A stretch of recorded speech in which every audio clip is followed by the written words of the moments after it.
It's all about the process, step by step. Today, you can start successfully in your business by using a proven process that works. Welcome to the Start Successfully podcast, where veteran entrepreneur Gabe Arnold shares his proven step-by-step process, the process you need to start successfully in any business. And now, here's your host, Gabe Arnold. All right. Welcome, everybody. I am super excited about this. This is episode number 1 of the Start Successfully podcast. And it's something I've been thinking about doing for quite a while now. But as things go sometimes in life and in entrepreneurship and business, things get put off till later when they really shouldn't be, when they really should be priorities. But I'm really excited about this because over the past few years, and I mean, actually probably almost 20 years now, I've really looked at, how do you get started successfully in business, in a project, in an idea. So my goal with this is wherever you are right now, maybe you're working out at the gym or you're driving around or you're just hanging out, killing some time or waiting. I know for me, when I'm driving, that's my favorite time to listen to a podcast. But whatever you're doing, just welcome. I'm really excited to have you here. And my goal in all of this, in this episode and every episode going forward, is going to be to provide you the best possible advice and input and experience from my own stories and from others that'll be joining us on the show about how you can start successfully.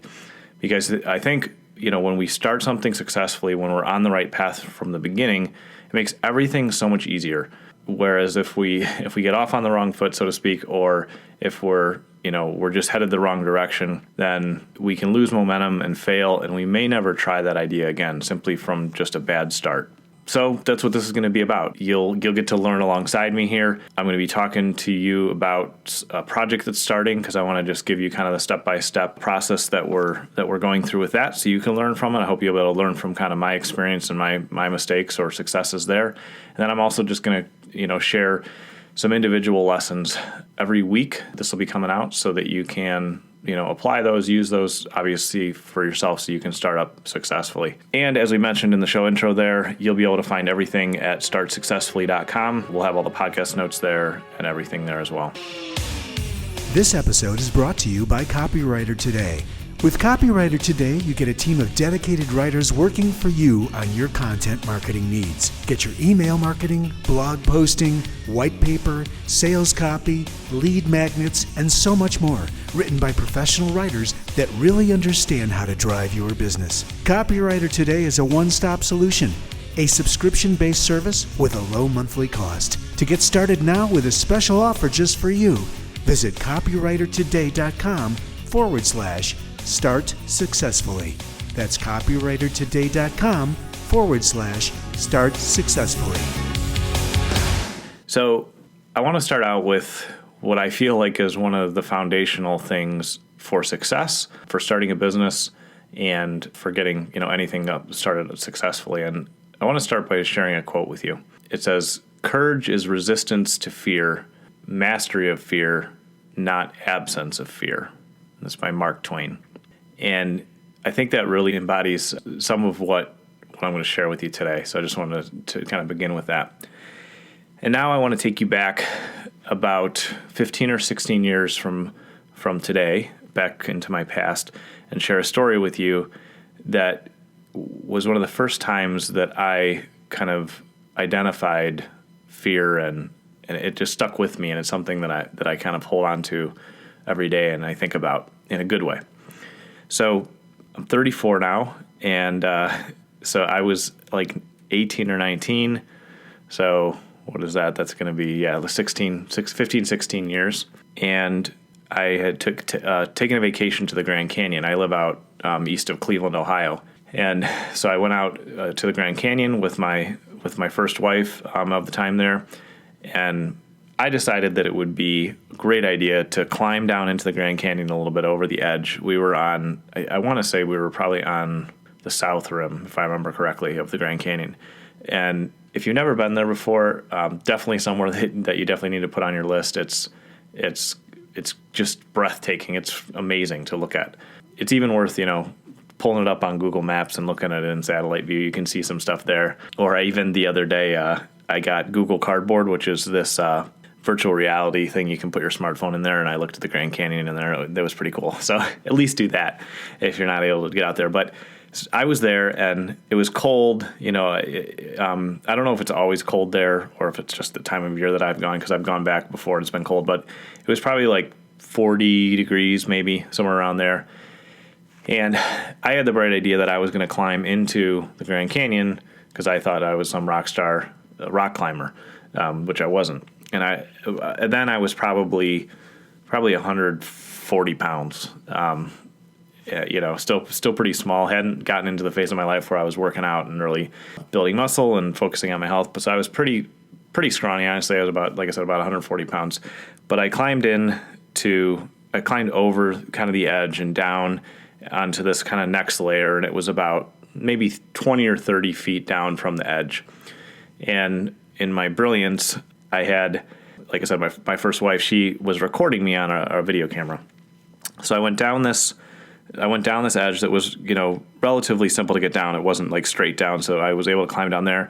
And then I walked about 100 feet away from that point, and there was this straight up rock wall, which then became kind of like jutted out over the canyon and was like basically an overhang, and then it went straight back up, and it came back to the top of the canyon. So if you think about it, it was almost like a mushroom shape on the edge there. So it goes straight up, out probably like 4 or 5 feet, and then straight up, and then it was back to the top of the canyon. So I don't know why I did this. I still don't know why I did this, but probably just to show off. I was newly married, and also because I thought I was invincible. I think everybody at 18 or 19 years old thinks they're invincible, which fortunately at some point we realized we're not. I decided that I was going to climb up that vertical and then climb out over that overhang and up to the top. I forget, I think there's a term in rock climbing for that. It's like a negative, or whatever that overhang is. So I decided to do it. So I was in tennis shoes and like jeans and I had no rock climbing gear. So I climbed straight up, and it was probably about 8 or 9 feet for the straight part. And then the overhang, like I said, was, I don't know, 3 or 4 feet or so out. And so if you imagine like looking at a wall next to you, I climbed up the wall and then out onto the ceiling about 3 or 4 feet.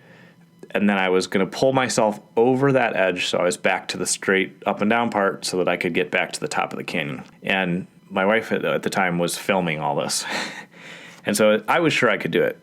And I was in decent shape as a kid. I used to run around in the forest and do all sorts of stuff. I thought I was like the original Daniel Boone. And so I was pretty outdoorsy. So it wasn't like something I was impossible to do. So I was sure I could do it. So I climbed up the vertical part, and then I started climbing out over the overhang. And one of the things that I really hadn't thought through or realized or surveyed in the situation is that overhang actually hung out over the canyon. And when I got to the edge of the overhang where I had to pull myself up over that edge, if I would let go there or fall, I would have fallen at least 30 feet, maybe 40 feet, which in rock climbing, anything over your own height is a dangerous fall, they say, and they're right. But again, for whatever reason, I didn't really look at that, and I was already up the vertical and climbing out over the overhang. And what I failed to realize is that, having not, done a lot of rock climbing, I did a little bit before then, I really didn't have the strength or the endurance necessarily to pull myself across that overhang, hang on, and then pull up to the next vertical so that I could, hold myself against the wall and get up to the top. So I'm halfway out over the overhang, and I'm holding on for dear life. And in that moment right there, I realized that if I were to slip and let go, there was a pretty decent chance that I was going to fall down almost 30 feet. And I remember I was not only shaking from being tired, because rock climbing is like, you have to be incredibly strong to do it and have a lot of muscle endurance. I was shaking from that. But in the moment, I started shaking because I realized how incredibly crazy and stupid I was being, and I was really, really scared. And I was hanging on there, and I was thinking, oh my God, what did I just do? What have I gotten myself into? And that fear just kind of just settles inside of you, when you're in a scary situation like that. And for me, it was just like in the pit of my stomach, and I was getting tired, and I wasn't sure if I was going to be able to hang on, go backwards or forwards. I was kind of stuck there, and I was so afraid that if I slipped, that would be the end. I would definitely be severely hurt, and who knows, I could have died. Fortunately, I don't know how, I was able to pull in really tight to the wall and to that overhang and pull myself over and get to that next vertical where I caught my breath and, fortunately didn't pee my pants. And I got up over the top and I got back to the top of the edge of the canyon and I made it through. But I got to say, it is one of the most scary things that ever happened to me, and I made it happen to myself, which is even worse. But that feeling is something that over the years it's become very familiar for me, that feeling of fear. And I think that that's one of the things that I've learned to identify and also master dealing with. And I think that's one of the most important things that I can share with you. And I wanted to share that with you today in this very first episode, because if you want to start successfully, I truly believe the number one barrier that so many of us encounter is fear. And I mean, to be honest, I was fearful about starting this podcast. And I've done Facebook Lives and video courses and recordings before. And I even did a little short series for a podcast about a year ago or 2 years ago. But even, today, I feel that same feeling in the pit of my stomach that I did when I was hanging over this overhang over the Grand Canyon where I literally could have died. Whereas today, me starting or not starting this podcast wouldn't kill me physically. But when I talk to people about their business idea or their product idea or starting something up or doing something new, even if it's just doing a new fitness routine or starting a journal or learning to cook something new or whatever it is, buying a house, there's this reoccurring theme that I've seen over time that is a huge barrier to success. And I want to teach you how to start successfully. And so I want to break this down and just share with you how I think about it and how I deal with it, because I have fear and anxiety on a daily basis, but that doesn't stop me. Fortunately or unfortunately, in the situation over the Grand Canyon, it didn't stop me, but I survived, and it should have stopped me then. But when you're thinking about starting a product or a business or an idea or starting that new goal for yourself, there's a lot of times that your life is not in danger, and you shouldn't take that feeling and use it as the test of, how dangerous or how scary this is. So I've learned when I'm talking to people about their business ideas, when I'm evaluating my own ideas, I've kind of learned a process that I go through that has helped me identify fear and kind of break through it. And so that's what I just wanted to walk through for you today, so that if you're considering something new, that you'll have this same approach that you can use that I found to be very successful. And I hope that you find it to be, useful and successful for you too. So if you imagine whatever your new idea is, like for me, it's starting this podcast and wanting to do it, consistently and on a weekly basis. Like I said, I immediately got a little bit of fear and anxiety, and I get that about almost all my ideas, and almost all my good ideas, I have a little bit of nervousness about them. And I think that nervousness comes from the fear of failure, because nobody wants to fail. There's some trendy stuff going around about fail fast and like you have to fail to be successful. And I don't know if I buy into that, but we are afraid of failing because we don't want any huge failures or any destructive failures. So when you're thinking about that new idea and this emotion of fear or anxiety comes into your mind or the pit of your stomach or whatever it is, then the first thing you got to do is just identify that that's what it is. And there have been times where I've been talking to folks who are starting something up new or somebody I'm coaching or mentoring, and I find, that they haven't gotten down to the level of honesty where they're being honest about their fear. So they make up other things to cover the fear. They'll say like, well, I don't have enough time, or I don't have enough money, or I don't know if my spouse or partner or friend or parents or whoever they want to use it as an excuse, would agree with that, or I'm just not a very good salesperson, or I'm just not a very good writer, or I'm just not a very good athlete. So they start to layer these kind of excuses or other reasons on top of it instead of maybe just taking some time to reflect and say, man, I'm just really fearful of this. I'm just nervous about it. So what should you do with your fear? What's kind of the process? The first thing that you got to do is really break it down into manageable kind of bite-sized pieces so that you understand it and that you're clear about it and you're not covering it up or lying to yourself. Well, the best way for me to do that is by writing. So I write things out and I'm like, what's making me nervous today, or what am I afraid of, or what am I uncomfortable about? So writing is a great way to kind of think through that process. Or, find somebody, a partner, a friend, your spouse, who will just listen to you and not try to convince you one way or the other. Because that, you don't necessarily need that. You need to work through it on your own, but it's good to kind of talk it through with somebody else sometimes. So that's the first thing. Kind of break it down and say, like, okay, why am I nervous about, starting this podcast? So for me, it would be like, well, I don't want to sound silly, or which, that's inevitable. Or what if nobody listens to this? Or what if it's just a huge failure and it never goes anywhere and it doesn't provide any value or help to other people? So I can kind of spell out my anxiety or my fear there.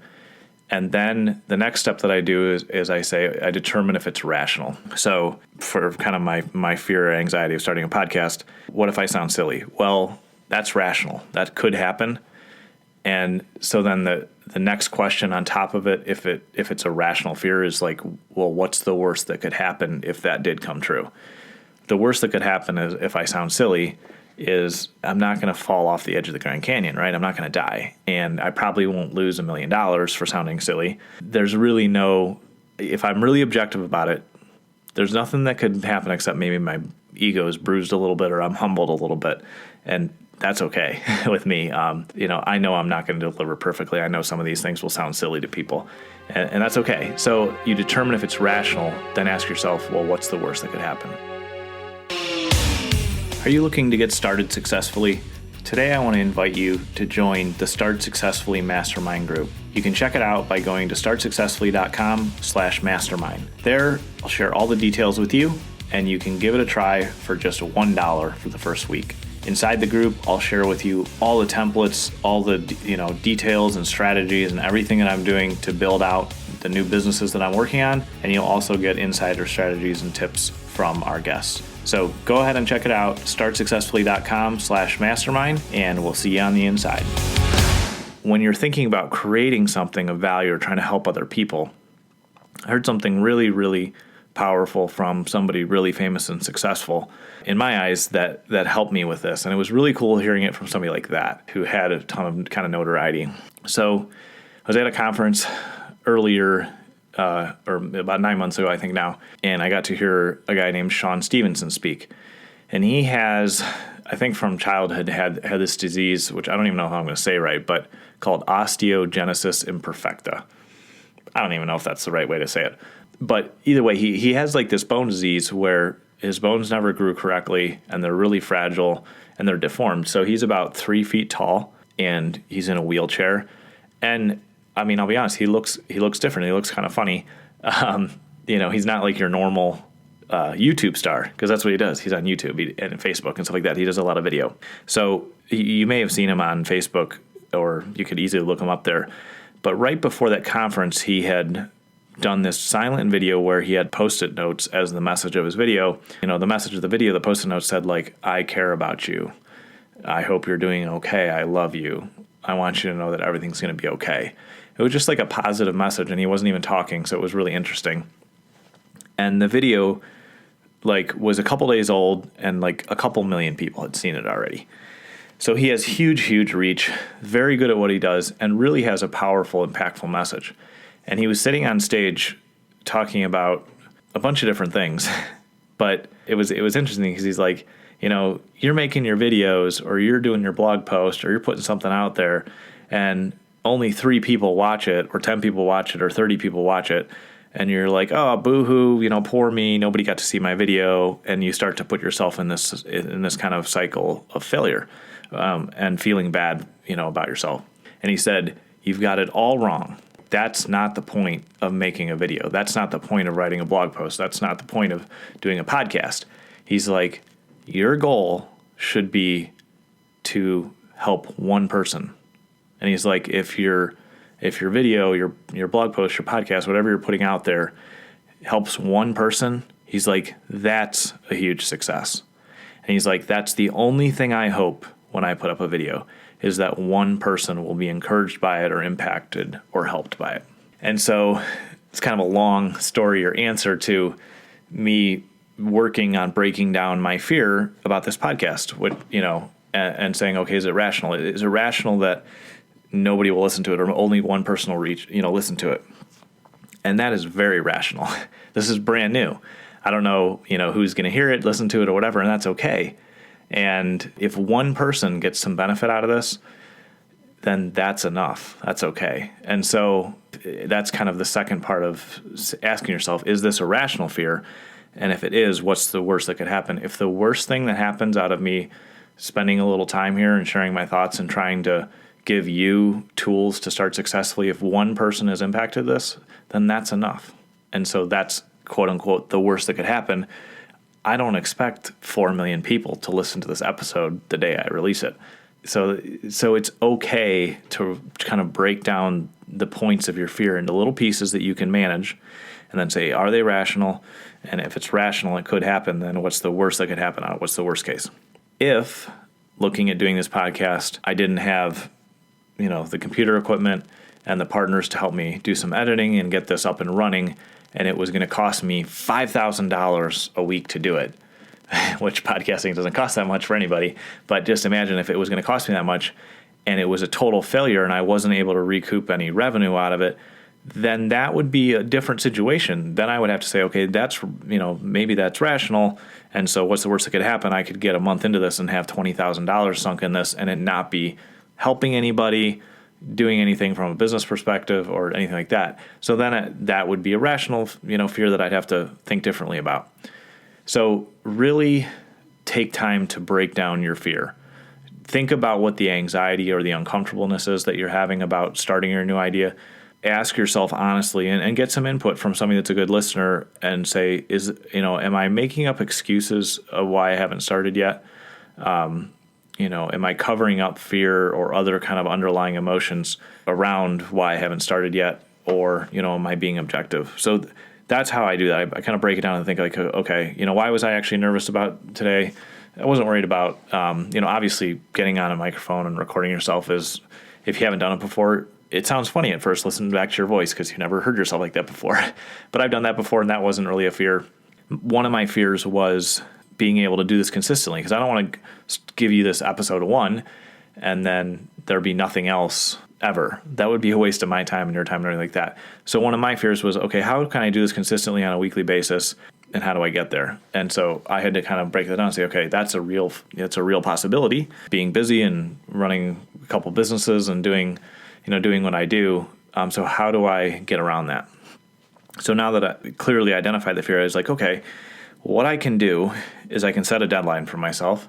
And as I'm recording this, it's December 28th, and this will be released the first week of January, which is my goal. So I said, okay, I'm absolutely going to have, episode 1 recorded and hand it off to my partner, David, who does the editing and helps me kind of put things together by Saturday morning, because it's Wednesday now. And then I'll have it back from him early in the week and it'll go live, because the end part of it is not that hard for me. I've done it before for clients and for other projects. So I set a deadline and I promised that I'm going to deliver this to David, who's a partner, and he's somebody that I respect, and I don't want to waste his time. I engaged his services and I don't want to waste his time, and I respect him and I don't want to let him down. Those two pieces are critical to starting successfully, and they help you overcome fear. To kind of reiterate, it's, set a deadline for yourself. And a deadline is good. We all need deadlines.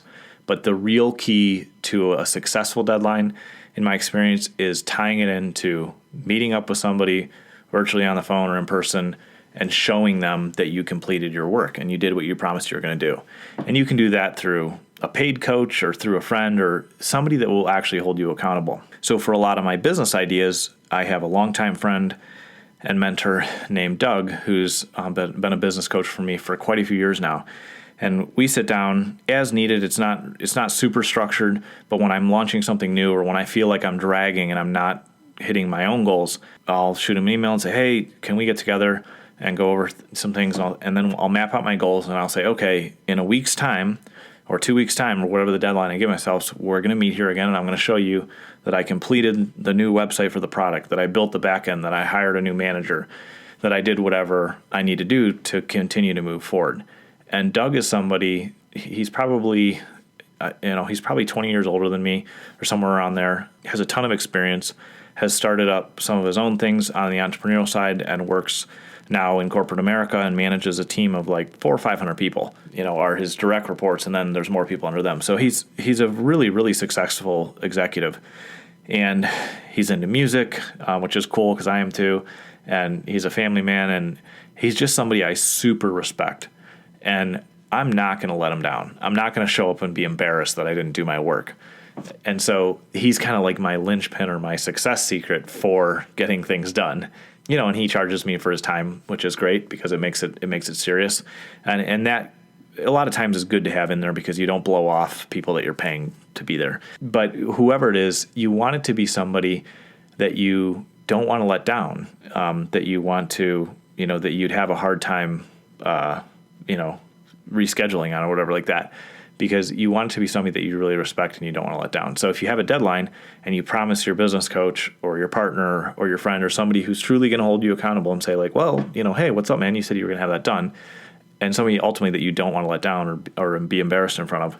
If you set that deadline and you tell them, I'm going to have it done in 2 weeks and we'll meet up and we'll go through it, then you have a way to push through your fear because you're going to be, you know what, I'm nervous about this, or I'm afraid to get it done, or I don't know what to do, but you know what, I'm going to push through and at least get a rough version done. I'm going to try my best because I'm not going to show up to that meeting empty-handed. And that's something that has just massively pushed me forward on a consistent basis, is that setting a deadline where I meet up with somebody that holds me accountable in that process. And so when we go through this process of identifying what our fears or anxieties are around getting started, breaking them down really clearly in writing or talking through with somebody, and then saying, is that actually rational? And if it is, then what's the worst case that could happen? And then we say, okay, I still want to do this.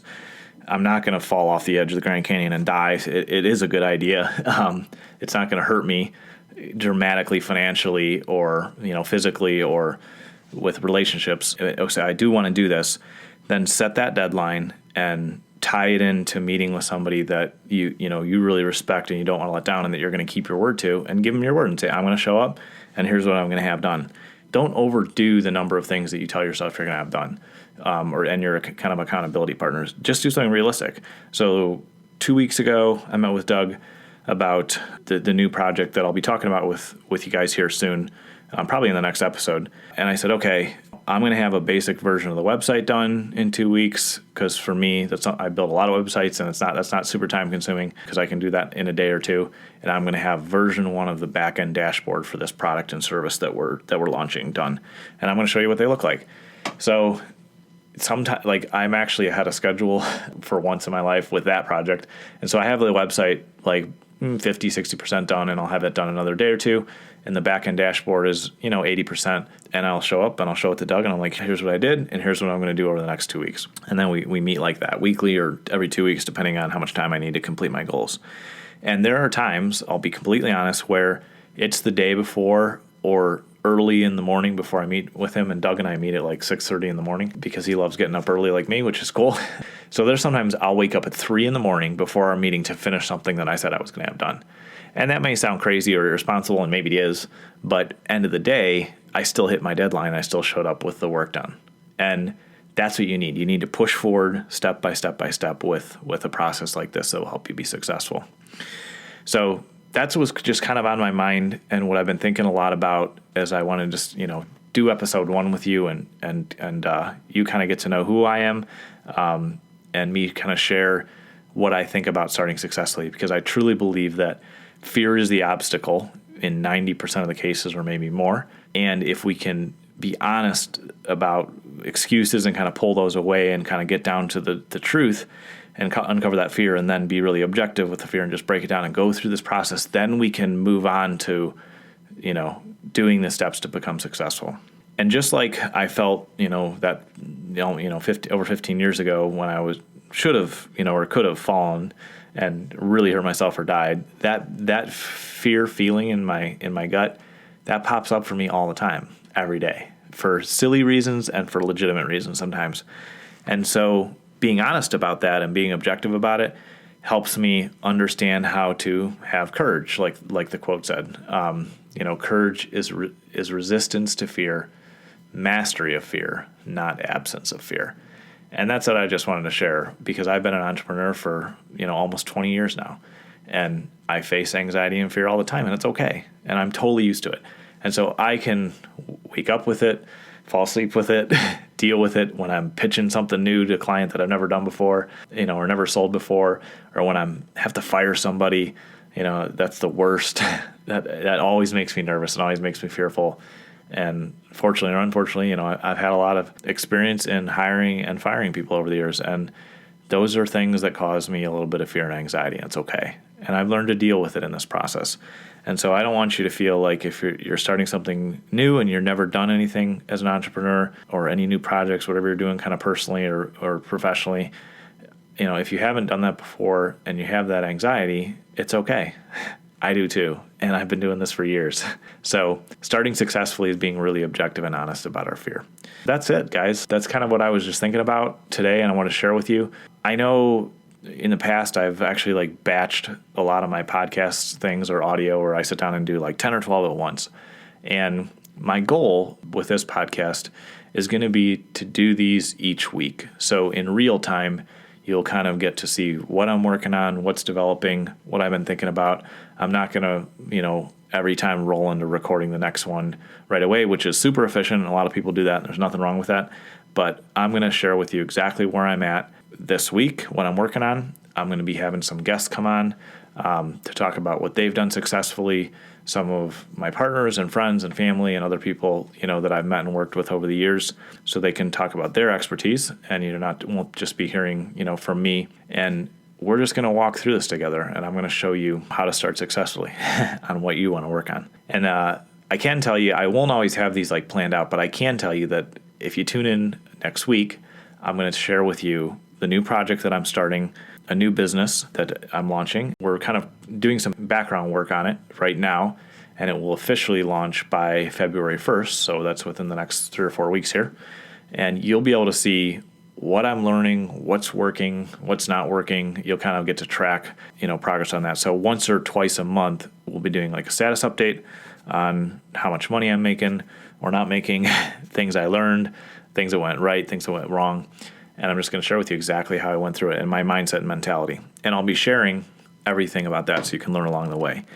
So I'll give you all the details of that. I'll give you the name and all the stuff so you can kind of track and keep up with that as we go. And hopefully you'll be able to take it and just model it into your own business or your own idea or your own project that you're starting up, and use what's working well to your advantage and avoid any of the mistakes that I make that I share with you too. So this has been a lot of fun. I hope that you found some value in it, that you kind of see the direction I'm going. I know this is just the very first one, so we're just kind of getting started here. But I really appreciate you taking time to listen. I know that your time's valuable, and I know that if you're like me, you're out there looking for a podcast that's really going to help you grow, help you be inspired, help you learn, and help you use your time productively while you're doing some other things typically. So if you enjoyed this, I would absolutely love it if you could go to iTunes and give me a 5-star rating. If be honest about it. If you hated it, hey, I can take those too. But if you enjoyed it, that would mean a lot to me. Those are really motivating to me, and they give me feedback on what's working and what's not working for you. And you can also go to startsuccessfully.com, and that's in production and being kind of roughed out and grown right now. So you'll see kind of what it looks like now, and as we build it out and grow it, I'm going to have all the show notes there, all the details and everything like that. And so you can check it out, and we'll go from there. So thanks again so much for listening, and I'll see you again next week. Thanks for listening to the Start Successfully podcast. To connect with Gabe Arnold or with our guests and resources from today's show, please visit startsuccessfully.com.